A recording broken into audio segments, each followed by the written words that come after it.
এমনি পেশার অবস্থা খুব ভয়াবহ। আগে যে পরিমাণ কাজ কাম ছিল এখন তার 12 আনাও নাই। কারণ হচ্ছে ডিজিটাল আইসে আমাদের হাতের কাজের মান একদমই নষ্ট হয়ে গেছে। মানে মান ঠিক আছে, মানে আমাদের ব্যবসার যে পরিধিগুলো ছিল, আগে তো হাতে ব্যানার লেখা, ফেস্টুন লেখা, দেয়াল লিখন, সাইনবোর্ড, বিভিন্ন কাজের সাথে আমরা জড়াইছিলাম। তো এখন আস্তে আস্তে দেখতেছি যে আর্টের যে পরিবেশ পরিস্থিতি, তাতে আমাদের টিকে থাকা মুশকিল।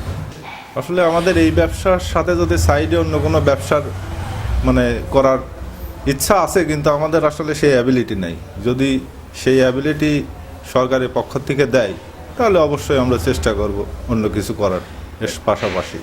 প্রথম দিকে ভালো কাজ হতো, তখন তো এই ডিজিটালের যুগ ছিল না, তখন ভালোই হতো, 20-30 হাজার পর্যন্ত হতো। আর এখন এই প্রতি মাসে আমি ওই হিসাব করে দেখলাম যে 8-10 হাজার অতি ঘাম ছুটে যায়, সংসারে অভাব অনটনই যায় না। মানে আমরা যে একদম শিল্পী, একটা শিল্পী, এর কোনো মূল্যায়নও নেই, আর কাজ কামও সেরকম নেই, পরিজন নিয়ে খুব কষ্টে আছে।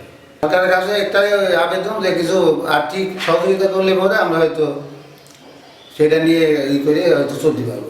যে আমি এখানে ডিজাইনের কাজ করি, এখানে আল্লাহর রহমতে মোটামুটি ভালোই কাজ হয়।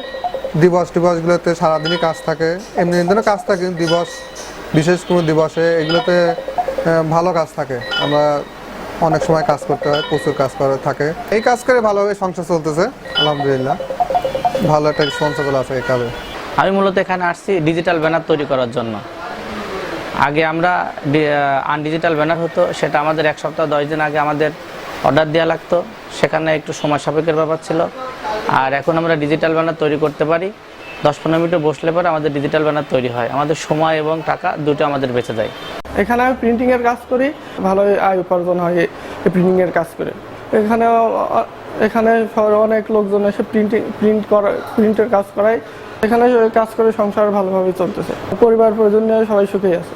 এখানে আমাদের ডিজিটাল প্রিন্টের কাজ করা হয়, যেমন লাইটিং বোর্ড, তারপরে সাবলিমিশন, তারপরে কম্পিউটারের গ্রাফিক্সের যাবতীয় কাজ করা হয়। ধরেন প্রচুর ভিড় থাকে, সব সময় দেখা যাচ্ছে যে কাস্টমারের চাহিদা মতো ডেলিভারিও অনেক সময় দিতে পারি না। সাধারণত দেখা যাচ্ছে যে আমাদের লোক বলো যাই হোক মোটামুটি আছে, খারাপ না, কিন্তু দেখা যাচ্ছে কাস্টমারের চাহিদা মতো অনেক সময় ডেলিভারি দেওয়া সম্ভব হয়ে ওঠে না। আমার এখানে যাই হোক 7-8 জন লোক মোটামুটি নিয়মিত কাজ করে, বিভিন্ন সেকশনে কাজ করে।